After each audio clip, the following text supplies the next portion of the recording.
assignment plan, we're making good progress, I think. I'll back up and tell you about sort of the lineage of this since its inception and get into the meat of where we really are right now. And the bottom line is, when the Chamber presented an alternative plan, a choice model by Michael Alves from Cambridge, Massachusetts, I asked the board to let me have this, and I'll give it to a team of administrators, and we will come up with different options. We laid out, and I told this team, I selected this team, and James from East Garner actually was the leader of the team, Overman, and he still is the leader of the team. And I've got, it's a multifaceted team from growth and planning, evaluation and research, curriculum and instruction. And so we're taking a look at not only the mechanical aspects of student assignment, but what are the implications across the whole broad organization. And I said, start from zero and cast the net wide, take a look at different school districts. We looked at 22 different school districts and how they do their student assignment. I said, look at school districts with our same demographic, look at school districts with our same size, look at school districts that do choice, look at school districts that do it differently.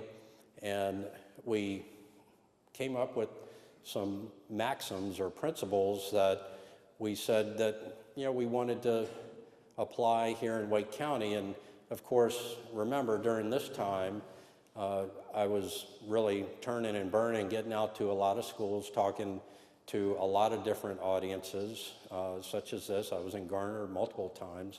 And so I was bringing back to the team feedback from different groups all over Wake County. Today, I've been in 120 of our 165 schools. About that time, I'd been in 80-ish.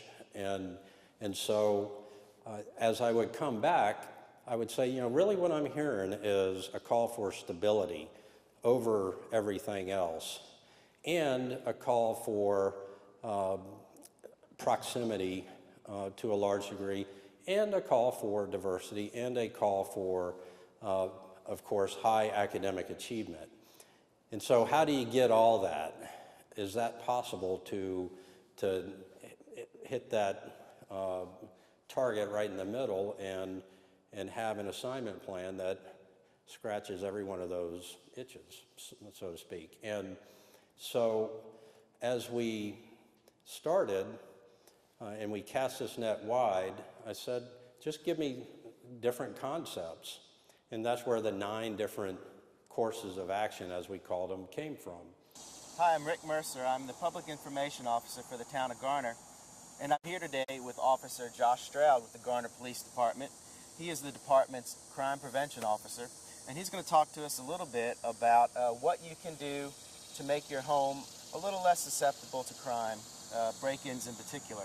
Officer Stroud, I know that there are several tips that y'all give out to folks to make their homes a little bit more secure. Can you share those with us? Yes, sir.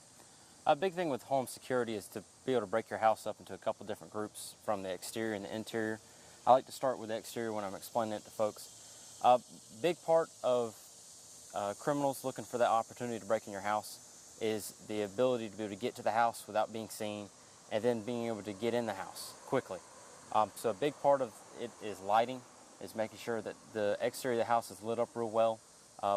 Part of that is make sure there's no areas where a criminal could get in close to where it's dark next to the house, but also make sure that lights aren't facing the street, so as police officers drive by, we're not blinded, we can actually see the house. And another part of that is the landscaping. You want small shrubs cut to 18, no more than 2 feet tall, and the larger trees trimmed from at least 6 feet up, so we have a clear picture advantage of the house. And fences. Privacy fences, while they do provide privacy, and in themselves create an obscurity that we can't see past, the neighbors can't see past, so something to keep in mind. As you actually get to the house itself, doors and windows, those are your primary entry points, typically being the back of the house, because they can get out of the way of traffic on the street.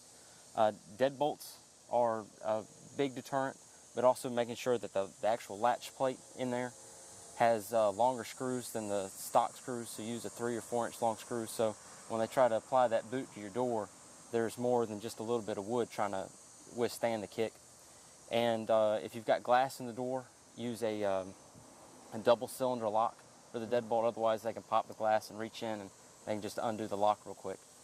And with windows, most windows are supplied with locking mechanisms on it. Obviously use them, and the same with the doors. You've got to use the locks for them to work. But with the windows, you can also take like a dowel rod or small PVC pipe, just paint it some spray paint white. It costs you about $1, $1.50 to get it in there. But you actually wedge it between the movable window and the top, and it creates a secondary barrier that's not easily visible. But what you're trying to do is be able to slow a criminal down, because if they start running out of time and they've got to make a whole lot of noise to try to get into your house, and chances are they're going to quit messing with your house, and they're either going to go to your neighbor's house or they're going to go to a completely other area. And so, obviously, in an emergency situation, you call 911, but we also have a non-emergency line at the police department. And what's that number? Yes, sir. That's 919-772-8810, and that'll take you straight to the main police department during business hours. And after business hours, it actually patches through to the dispatch, and we'll still get the call. Great. Thanks very much, Officer Stroud.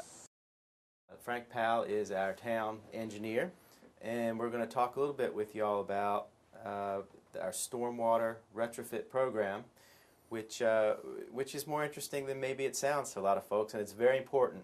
Can you tell us why it's important, Mr. Powell? Basically, the stormwater water retrofit program is to protect our drinking water supply.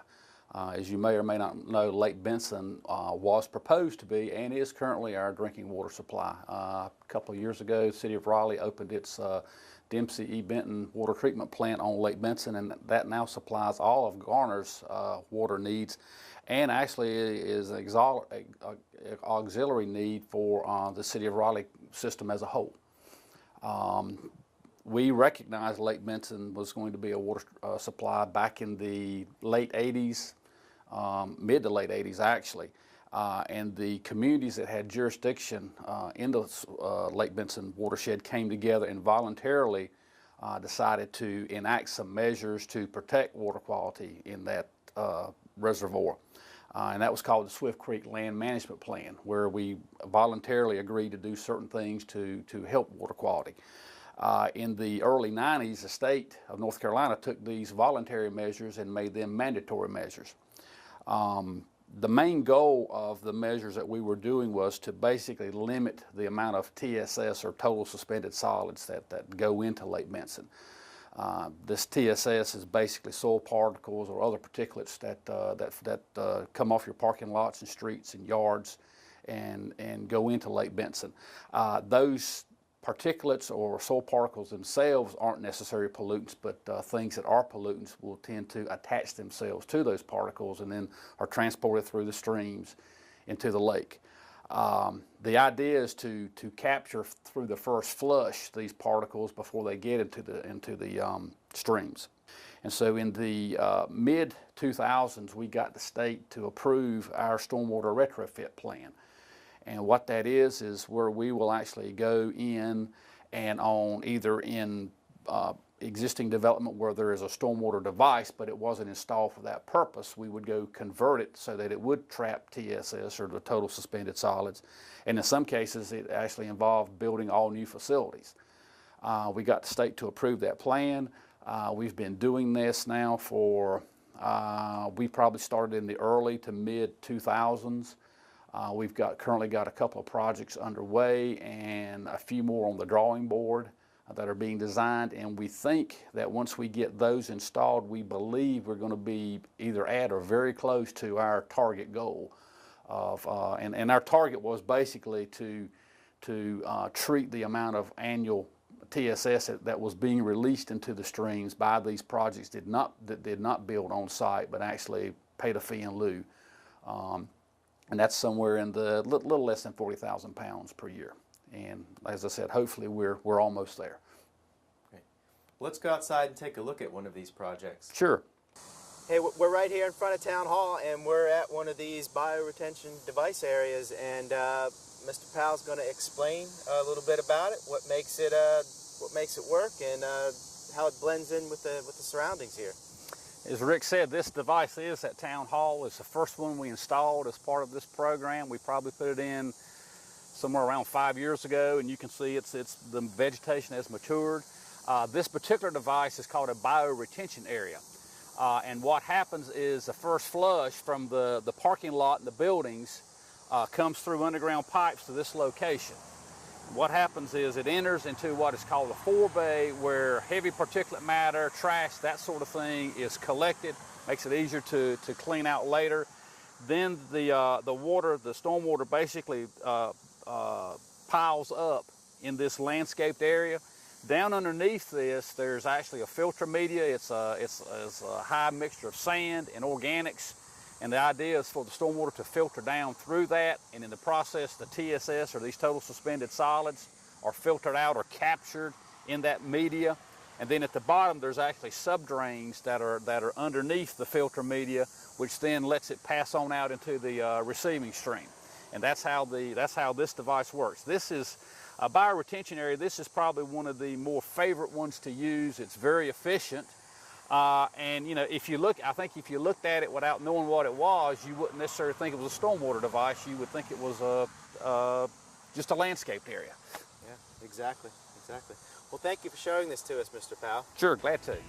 I'm Rick Mercer with the Town of Garner. That's it for this month's edition of Around Town, the Town of Garner news magazine program that airs daily. Thanks for watching, and please be sure to tune in next time.